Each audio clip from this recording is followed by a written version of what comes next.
The Penang South Islands project has been given the final approval by federal environmental regulators. Chow said the Natural Resources, Environment and Climate Change Ministry gave the approval with 71 conditions under. Okay guys, macam korang tahulah, baru-baru ni ada isu yang agak kecoh dan juga kontroversi lah dekat Penang, iaitu berkaitan dengan Penang South Island Project ataupun PSI.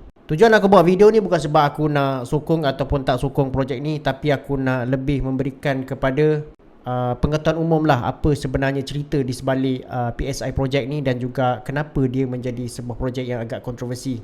Sebenarnya guys, kenapa dia menjadi agak kontroversi? Sebab dia ada kaitan dengan sea reclamation ataupun tambakan laut lah. Yang mana tambakan laut ni biasanya dikaitkan dengan kemusnahan alam sekitar dan juga habitat ikan.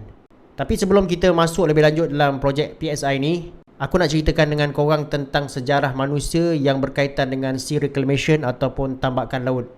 Dari segi sejarah ketamadunan manusia, tambakan laut ni bukanlah sesuatu yang baru.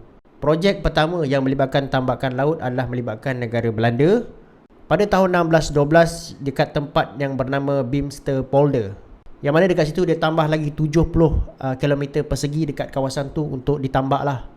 Kenapakah tambakan laut dekat negara Belanda ni sangat penting? Sebab negara Belanda adalah negara yang mana 1/3 kawasan dia ni adalah di bawah paras laut ataupun below sea level lah. Dan untuk pengetahuan korang, dekat dunia sekarang ni ada 3 projek tambakan laut yang terbesar sekali. Yang ketiga adalah The Great Garuda dekat Indonesia, yang mana kosnya melibatkan perbelanjaan sebanyak 40 bilion US dollar lah. Luas kawasan tersebut adalah sebanyak 12.5 km persegi. Yang kedua pula adalah projek Lantau Tomorrow Vision dekat Hong Kong, yang melibatkan perbelanjaan sebanyak 57 bilion pound sterling dan kawasan yang akan direklaim adalah sebanyak 18 km persegi. Dan projek terbesar dekat dunia yang melibatkan sea reclamation adalah The Palm Jumeirah dekat Dubai, yang mana dia melibatkan perbelanjaan sebanyak 12 bilion US dollar dan kawasan yang telah direklaim adalah sebanyak 5.6 km persegi.